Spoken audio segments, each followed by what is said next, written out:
বাংলাদেশ জামাতে ইসলামী, বাংলাদেশ জামাতে ইসলামী, বাংলাদেশ জামাতে ইসলামী, বাংলাদেশ জামাতে ইসলামী গড়বে গড়বে আল্লাহর হুকুমত, গড়বে গড়বে খেলাফতে রাশেদার, জনগণ নন্দিত আগামী, কোরআনের কাঙ্ক্ষিত আগামী, জনগণ নন্দিত আগামী, কোরআনের কাঙ্ক্ষিত আগামী।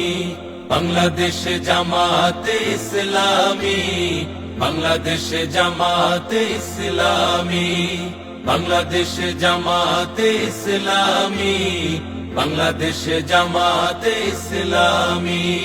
নীলিমা নতুন কথা বলবে, নদীরা দ্বিগুণ বেগে চলবে, নীলিমা নতুন কথা বলবে, নদীরা দ্বিগুণ বেগে চলবে, রহমের বাড়ি ধারায় আসবে নামি।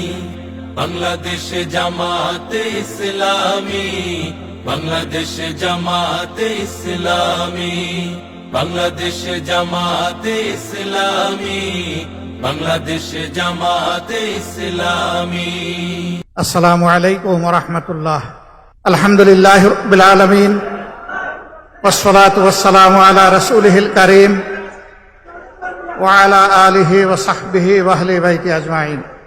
আজকের এই ইফতার মাহফিল বাংলাদেশ জামাত ইসলামীর পক্ষ থেকে আয়োজন করা হয়েছে, যাদের ত্যাগ এবং কুরবানির বিনিময়ে আমরা প্রিয় বাংলাদেশের স্বাধীনতা অর্জন করেছি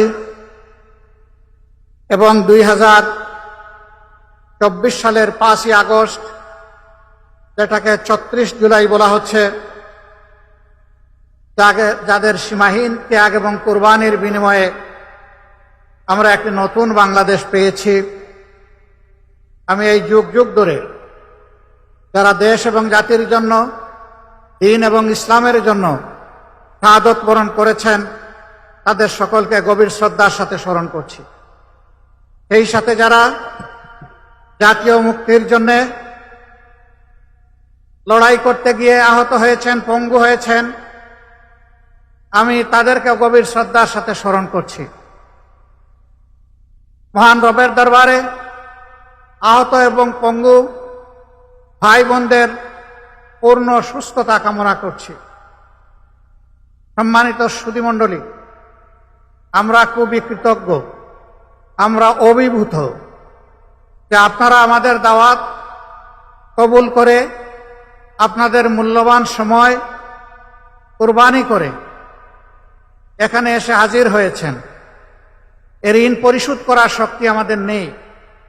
মহান মাবুদের দরবারে দোয়া করি, আল্লাহ যেন আপনাদের এই ভালোবাসা, আন্তরিকতা এবং ত্যাগের উত্তম বিনিময় দুনিয়া এবং আখিরাত দুই জায়গায় দান করেন এবং আল্লাহ তাআলা যেন আপনাদের মর্যাদাও বৃদ্ধি করে দেন।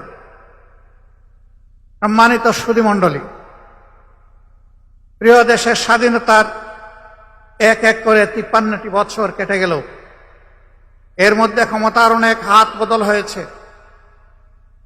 যে লক্ষ্য এবং উদ্দেশ্যকে সামনে রেখে, যে প্রত্যাশাকে সামনে রেখে প্রিয় দেশটি স্বাধীন হয়েছিল, সকলেই বলে যে আমরা সেই প্রত্যাশা পূরণ করতে সক্ষম হইনি। কেন হইনি? আজকে তার চুলচেরা বিশ্লেষণ করার অবকাশ নেই। শুধু সরল স্বীকারোক্তি হচ্ছে যে আমরা আমাদের প্রত্যাশা এবং প্রাপ্তিকে এক জায়গায় মিলাতে পারিনি। সম্মানিত সুধীমণ্ডলী, একটি ন্যায় ইনসাফের বাংলাদেশ, একটি বৈষম্যহীন বাংলাদেশ, একটি নিরাপদ বাংলাদেশ, এই এতটুকুই আমাদের চাহিদা ছিল। কিন্তু দুঃখের বিষয়ে চাহিদা পূরণ হয়নি। আমরা দেখছি সমাজের বিভিন্ন ক্ষেত্রে যুগ যুগ ধরে, শুধু আজকে নয়, অস্থিরতা চলে আসছে। যুগ যুগ ধরে এই সমস্ত অন্যায়, অপকর্ম এবং জুলুম চলে এসেছে। কোনো সময় মাত্রা একটু কম, কোনো সময় একটু বেশি। জুলুম কখনো বন্ধ হয়নি এবং জুলুম থেকে জাতি মুক্তিও পায়নি। তার সবচেয়ে নিদারুণ শিকার হয়ে মাত্র 2 দিন আগে তারা বাংলাদেশের মানুষকে কাঁদিয়ে 8 বছরের একটা শিশু শব্দহীন চিৎকার দিয়ে বলে গেছে, লজ্জা, লজ্জা এই সমাজ, লজ্জা এই দেশ, লজ্জা এই জাতি। আমরা 8 বছরের একটা শিশু ইজ্জতের নিরাপত্তা দিতে পারিনি। হ্যাঁ, রাষ্ট্রের পক্ষে এটি সম্ভব নয়। ঘরে ঘরে পুলিশ পাঠিয়ে এই ধরনের অপকর্মকে দমন করা বা বন্ধ রাখা রাষ্ট্রের জন্য সম্ভব। রাষ্ট্র যদি তার নাগরিককে সত্যিকারের মানবিক এবং সুশিক্ষা দিতে পারে, তাইলে সেই সুশিক্ষাই সমস্ত কুসংস্কার থেকে দিতে পারে। আমাদের অভাবটি হচ্ছে এই জায়গায়। আমাদের শিক্ষিত লোকের কোনো অভাব নেই, কিন্তু কি শিক্ষিত, কেউ অর্ধশিক্ষিত, কেউ অক্ষর জ্ঞান বঞ্চিত, আজকে আমরা একাকার হয়ে গিয়েছি। নৈতিক শিক্ষার অভাবে এ অবক্ষয় দেখা দিয়েছে। মহান আল্লাহ তাআলার দরবারে দোয়া করি, আগামীর বাংলাদেশ যেন নৈতিক শিক্ষা নির্ভর একটি বাংলাদেশ হয়। শিক্ষা জাতির মেরুদণ্ড, মেরুদণ্ড মজবুত হলে, শক্তিশালী হলে জাতীয় শক্তিশালী হবে। এখন না আছে আমাদের নৈতিক মান, না আছে আমাদের জাগতিক মান। আমাদের শিক্ষা এখন অর্থহীন। আমরা একটা সার্টিফিকেট হাতে দেই আমাদের সন্তানদের, কিন্তু সেই সার্টিফিকেটের কোনো মর্যাদা নেই, কোনো ওজন নেই। আমরা এমন শিক্ষা এবং সার্টিফিকেট দেখতে চাই না। সেই বাংলাদেশটি আমাদের গড়া প্রয়োজন। এই বাংলাদেশের প্রত্যেকটা মানুষের হাত হবে দেশ গড়ার কারিগরের হাত, কর্মীর হাত, এবং এটি সম্ভব। দুনিয়ায় যত জাতি উন্নত হয়েছে তারা শিক্ষা দিয়ে উন্নত হয়েছে। আমি ব্যক্তিগতভাবে মনে করি এবং আমাদের দল বিশ্বাস করে, শিক্ষাকে যদি তার নৈতিক ভিত্তির উপর সর্বাধিক মানবিক এবং জাগতিক উৎকর্ষ দিয়ে গড়ে তোলা যায়, তাইলেই কেবল একটা সোনার বাংলাদেশ গড়ে তোলা সম্ভব। কারণ ওখান থেকে ওই মানুষটি বের হবে যিনি যত বড় শিক্ষিত হন, সমাজের যত বড় দায়িত্বপূর্ণ পদে অধিষ্ঠিত হন, তিনি একথা বিশ্বাস করবেন, আমার এই শিক্ষার পিছনে, বেড়ে ওঠার পিছনে, আজকের এই দায়িত্বে আসার পিছনে এদেশের প্রত্যেকটি মানুষের অবদান রয়েছে। গরিব ধনী নির্বিশেষে সমস্ত মানুষের ট্যাক্সের পয়সা দিয়ে আমি যে বিদ্যালয়ে লেখাপড়া করেছি, যে কলেজে লেখাপড়া করেছি, যে ইউনিভার্সিটিতে লেখাপড়া করেছি, এই সবগুলার ইট, পাথর, নুড়ি, বালু, সিমেন্ট, রড সবগুলা কিনা হয়েছে।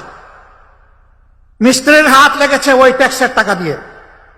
সুতরাং আমি কেবল আমার পরিবারের নয়, আমি গোটা জাতির এবং গোটা জাতির কাছে আমার দায় রয়েছে।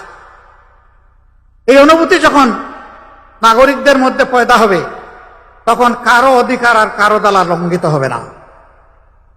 কিন্তু এই অনুভূতিটুকু সৃষ্টি না হওয়া পর্যন্ত অধিকার দোলন এবং লঙ্ঘন চলতেই থাকবে। সম্মানিত সুধীমণ্ডলী, আপনারা হয়তো সকলেই ছিলেন না, কিন্তু অনেকে ছিলেন। গেল রমজানে আমরা সোনারগাঁও হোটেলে ছোট্ট একটা আয়োজন করেছিলাম। আমরা আমাদের দলের নামেই বুকিং দিলাম। কর্তৃপক্ষ আমাদেরকে অনুরোধ করলো, দেশের পরিবেশ পরিস্থিতির কারণে আপনাদের কাছে আমাদের একটু দুঃখ প্রকাশ করতে হচ্ছে। আমরা বললাম, কি সেই দুঃখ প্রকাশ? তারা বললেন, মেহরবানি করে আপনারা কোনো ব্যানার দিবেন না। আমরা বললাম, ঠিক আছে, আমরাই আমাদের ব্যানার আমরা দিব না। বললো, তাইলে আর কোনো অসুবিধা নেই।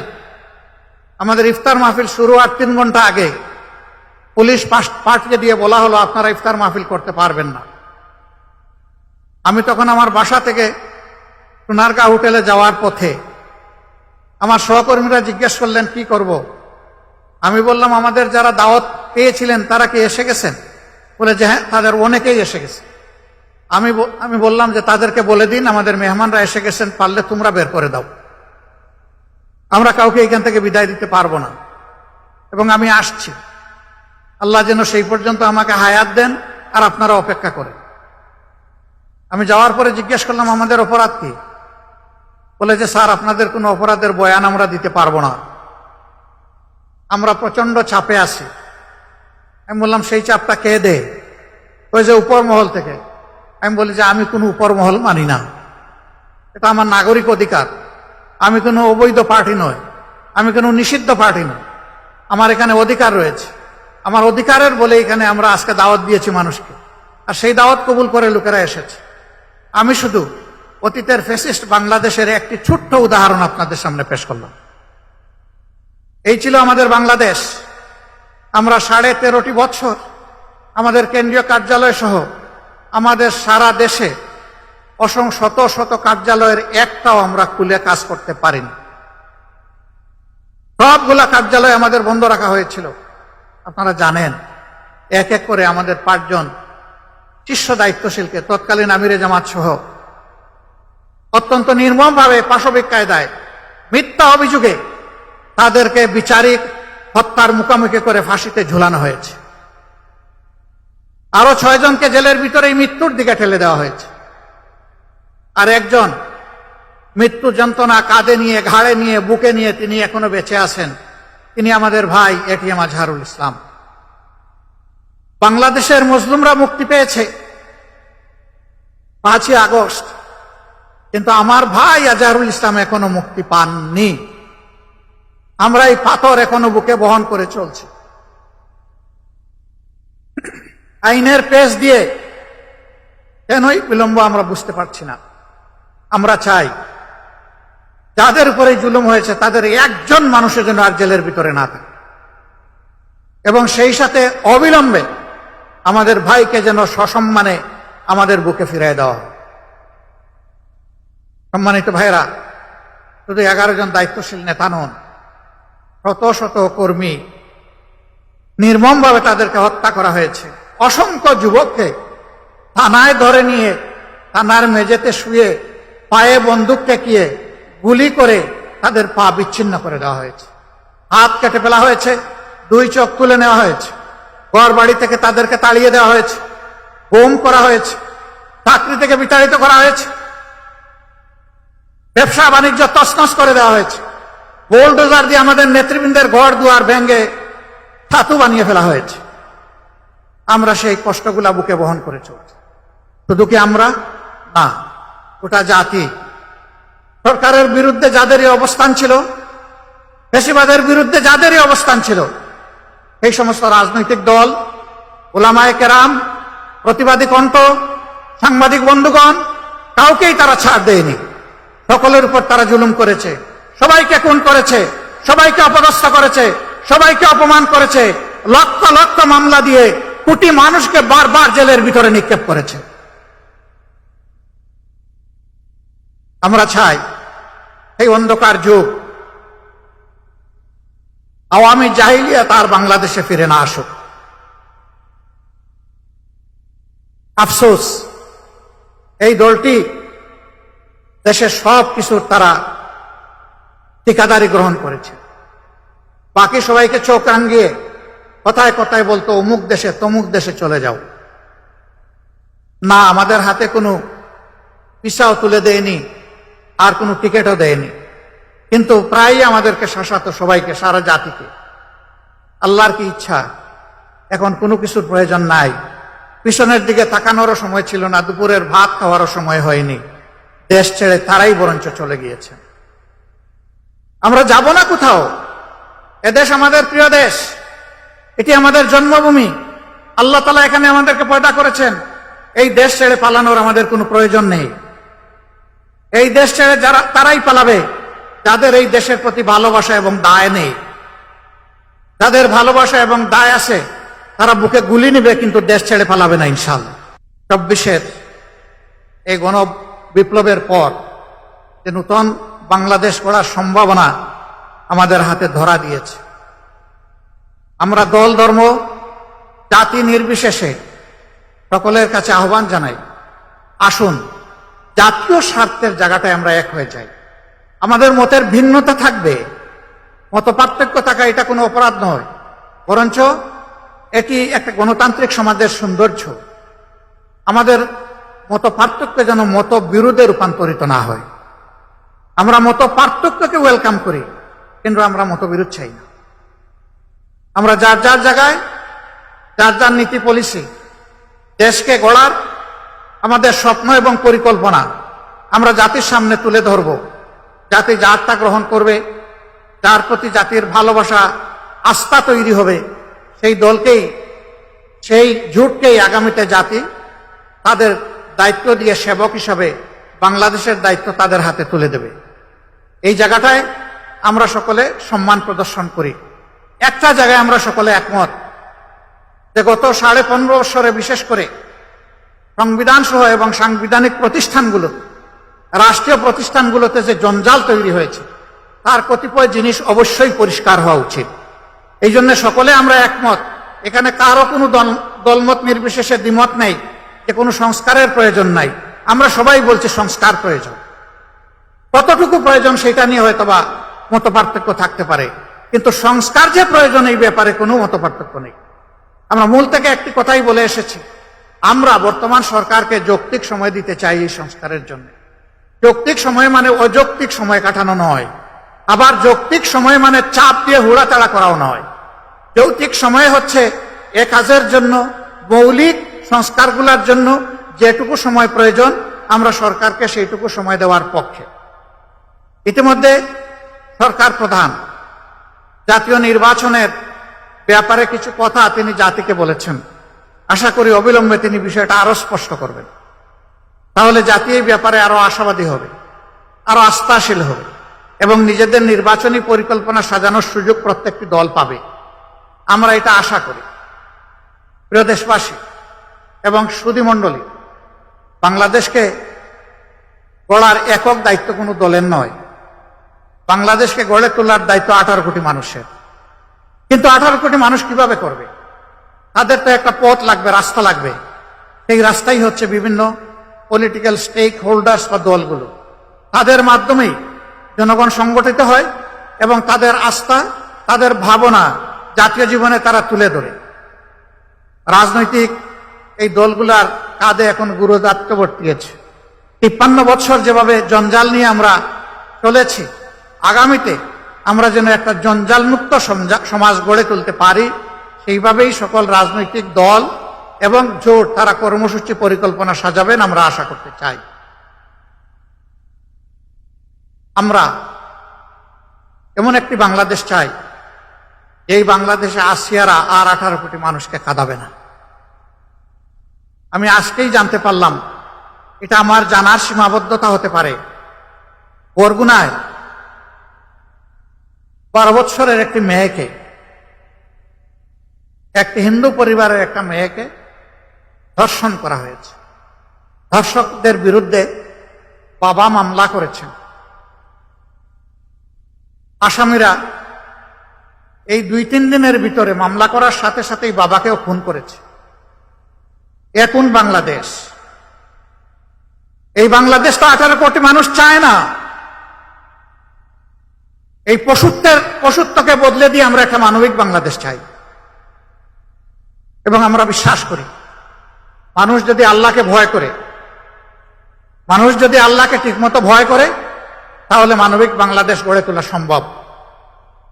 কোরআন নাজিলের এই মাসে আমরা এও বিশ্বাস করি আল্লাহর দেওয়া কোরআনের বিধানই হচ্ছে সমাজের জন্য সর্বোত্তম বিধান।